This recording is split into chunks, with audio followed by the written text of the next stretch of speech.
E por falar em planejar o mal e ter os botões do mal nas mãos, eu recebi esse fim de semana do meu querido Oleg. O Oleg é uma pessoa, tem aqui uma assessoria, um pessoal me ligando que eu não posso atender, estão fora da hora.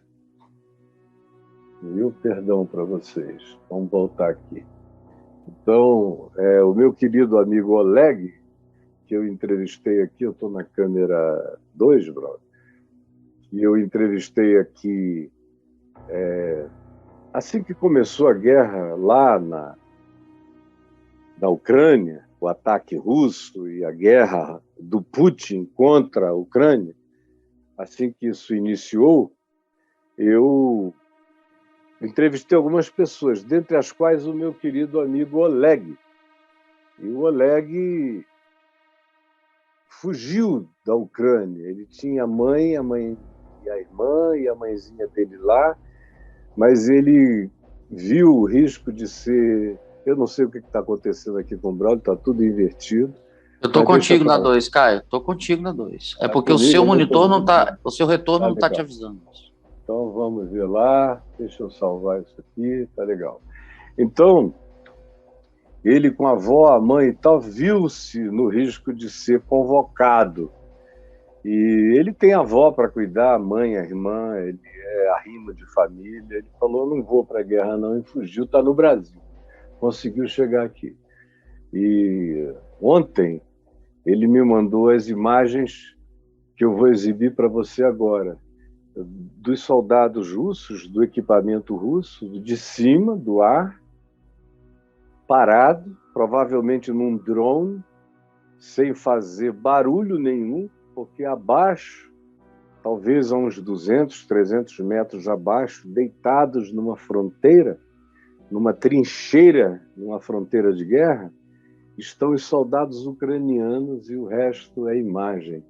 Olha só.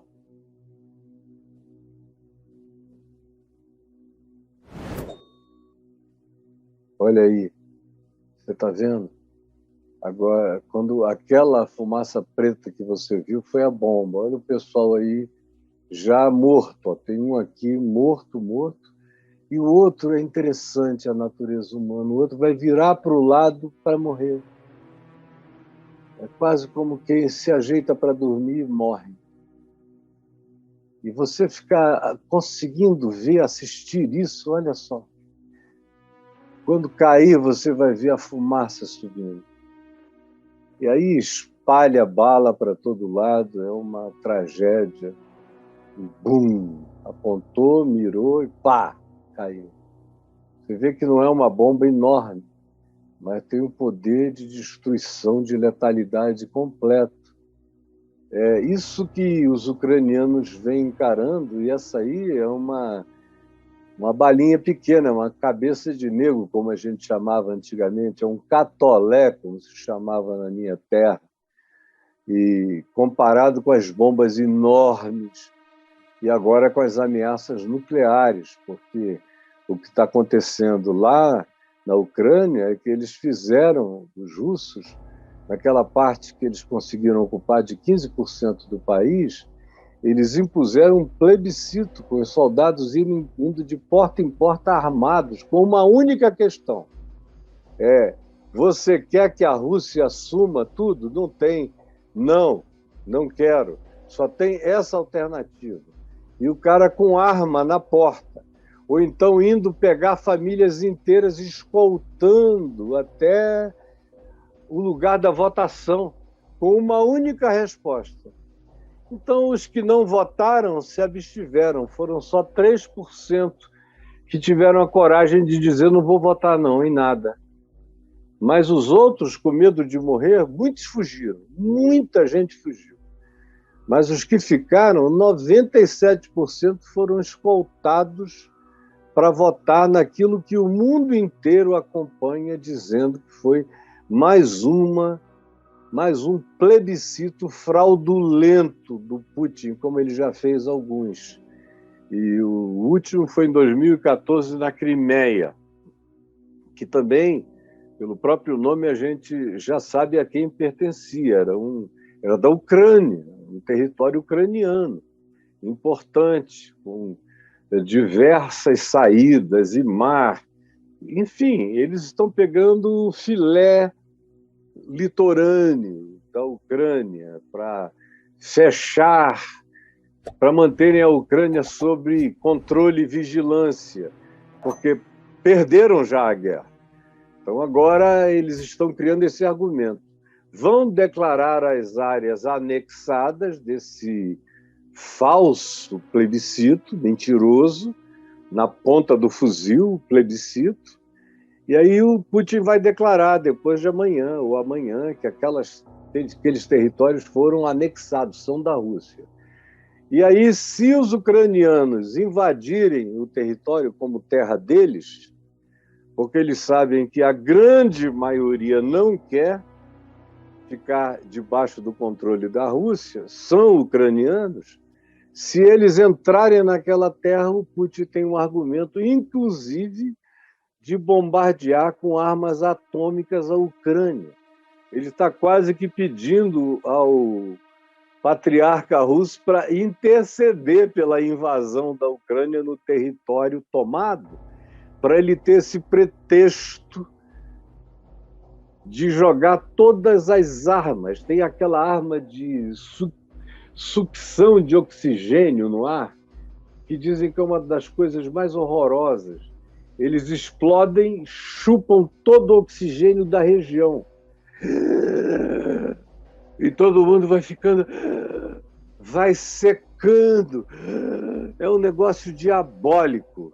Ou então armas nucleares. E é um cara que não tem por que preservar nada, não tem amor por nada, não tem carinho por nada, não ama nada.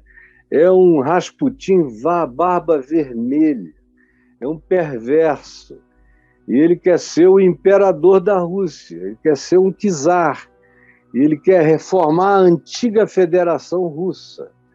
E, de fato, ele foi um indivíduo que se rebelou contra o esfacelamento da União Soviética, porque se ele fosse o autocrata do território da antiga União Soviética, ele teria sob ele todo o leste europeu sob o domínio dele. E aí, meu Deus, eu não sei o que aconteceria, porque a gente está lidando com um cara que não tem alma, não tem coração. É duro dizer isso de um ser humano, mas eu digo com temor e tremor, é um homem sem alma, sem coração, é um ser oco. É como Jesus disse a Judas, o que tu tens de fazer, faze-o depressa, porque era uma traição sem nome. E Judas, ao sair, o texto de João diz, então entrou nele o diabo. É esse diabo sério, que não é essa coisinha de culto neopentecostal, tremendo, de sugestão, de histeria, de qualquer outra coisa. São demônios verdadeiros, que se fundem com a mente do indivíduo. Assim como o Espírito Santo se funde comigo e eu posso pensar os pensamentos de Cristo, ter os sentimentos de Cristo Jesus, ter as decisões e as escolhas e crescentemente o caráter de Cristo Jesus, com Deus vivendo em mim, com Cristo me habitando pelo Espírito Santo, que é a habitação de Cristo em mim, também existe a habitação do diabo, que não faz ninguém ter tremelique, que não faz nada disso. Só que o cara vê como diabo, interpreta como diabo, sente como diabo, pensa como diabo, age como diabo. É um diabo num corpo humano, usando o aparato da cultura, da inteligência humana, mas com a mais profunda sentimento e obstinação satânica, diabólica, adversária, divisionista, que é capaz de tomar na força, no tapa, na raiva, no ódio, como a gente vê acontecendo em tantos lugares, mas especialmente quando a gente está diante de autoridades com esse tipo de culto a si mesmo, porque são pessoas para quem elas próprias são a medida de todas as coisas. E aí o mundo sempre teve gente que é a medida de todas as coisas. Aqui no Brasil, nós estamos, se Deus permitir, botando fim a um período onde havia um indivíduo para quem ele era a medida de todas as coisas. Ele chegou a dizer, eu sou a Constituição. É que vocês têm memória fraca. Ele é a medida de todas as coisas. O Putin é a medida de todas as coisas. Como vários outros já foram a medida de todas as coisas. Como recentemente nos Estados Unidos o Trump se fez ele próprio a medida de todas as coisas. E o mundo tem alguns que são a medida de todas as coisas. Os ayatolás do Irã são as medidas, eles próprios, de todas e quaisquer que sejam as referências. Os líderes religiosos da Arábia Saudita são exatamente assim. Aonde quer que haja autocracia, ou ditadura, ou qualquer outra coisa, como o Maduro na Venezuela, é ele próprio a medida de todas as coisas. Como antes dele, a gente teve o Chávez, o Hugo Chávez, que era a medida de todas as coisas e deixou a Venezuela nesse estado horroroso na qual ele está.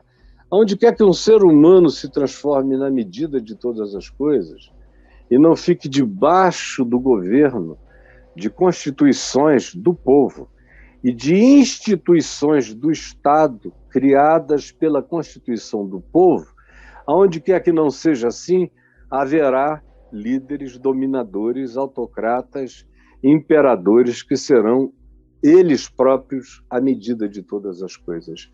E ai do mundo aonde gente com muito poder ou com quase todo o poder humano disponível se tornam eles próprios a medida de todas as coisas. Resta-nos orar, porque nosso braço não chega lá, mas a nossa oração chega. Eu quero pedir a você que ore, ore, ore pela paz do mundo.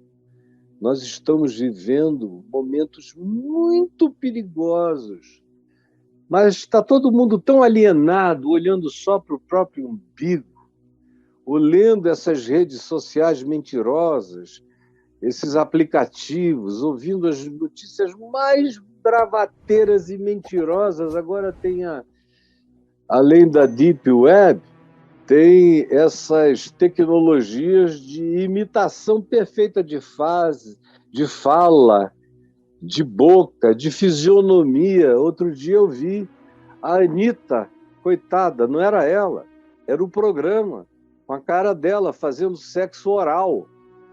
Recebi de muita gente, olha essa vagabunda. Eu olhei e falei, mas será que vocês não estão vendo? Que isso é fake, que não é a moça, não é ela. Ela nunca faria uma loucura dessas contra ela própria. Ela tem amor à vida, à carreira, ao futuro. Ela busca sucesso. Isso aqui era como se sepultar viva, não é ela. Depois se chegou à conclusão que era o atual programa de imitação, como outro dia. Pegaram o Jornal Nacional com a cara do Bonner, mudaram os movimentos labiais, imitaram a voz dele dando uma notícia fake, colocando o Bolsonaro na frente de todo mundo, no lugar do Lula, trocaram as telas. E aí uma multidão disse, pronto, já está ganho. E é assim que se vai criando a animosidade, o espírito, para que, em havendo a frustração, que haverá, se não houver um milagre em favor do Bolsonaro, essa é uma eleição que já está perdida dele para ele próprio. porque a rejeição dele ontem chegou a 52%. Então, ele já perdeu para ele mesmo. Não precisa nem que alguém ganhe dele. Ele já é o derrotado de si mesmo, como eu venho dizendo há quase 4 anos. Ele não teve quase oposição até a Covid, até a pandemia, até a CPI da Covid. Ele quase não teve. Foi tudo ele batendo nele, criando conspirações contra ele próprio, que ele próprio inventava. E tem esse grupo fanático. Aí houve essas notícias mentirosas, depois vai perder de lavada mesmo, vai ser um 7-1, um 7-2, um 7-3. Aí vão dizer foi roubo. E não foi. Não foi, não, e nem será, como nunca foi. Como se ele se elegeu 30 anos sem ter sido roubo. E ele aceitou. Meu Deus, mas nós estamos num tempo onde tudo pode ser falsificado. É a era do estelionato absoluto, onde até guerras podem ser fabricadas por insultos digitais. Eu peço ao Senhor que tenha piedade de nós. E eu peço a você que ore. Você pensa que a sua oração não tem valor? Muito pode, na sua eficácia, a súplica de gente justificada pela fé em Jesus, de gente quebrantada e de gente que crê que a nossa mão não alcança, não chega lá, mas as mãos do Senhor estão no coração de todos os homens. E ele pode torcer o coração do rei, como a natureza muda o curso de um rio. Quando vem uma enxurrada de água, cursos mudam, caminhos novos surgem pela imposição da soberania da tempestade. E eu peço que tu, Senhor, que tens os corações nas tuas mãos, torça essa maldade e audie esses dias maus e venças esse braço que quer ser invencível e poderoso, que ele seja quebrado pela tua mão invisível e que tu salves milhares, milhões de pessoas e adies a catástrofe, que eles falam nela como quem faz uma festinha para os inimigos. Tem piedade de nós, tem piedade do mundo, tem compaixão da morte, do amor, deixando todos pastoreados pela iniquidade, pela maldade, pelo desamor. Tem compaixão de nós, é o que eu te imploro, em nome de Jesus. Amém, amém e amém.